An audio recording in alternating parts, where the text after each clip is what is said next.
Ang dahon ng saging mga kahardin ay isa sa aking pinagkikitaan.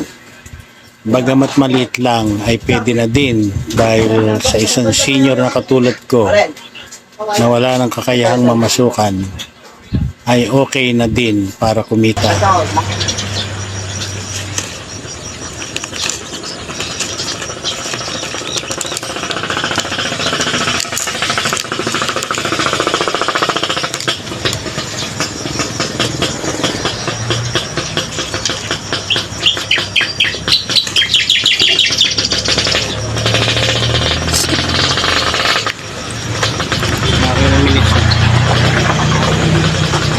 Pangalawa na po to.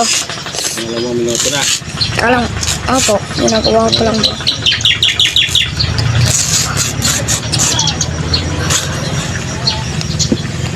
Ay, dalawang minuto.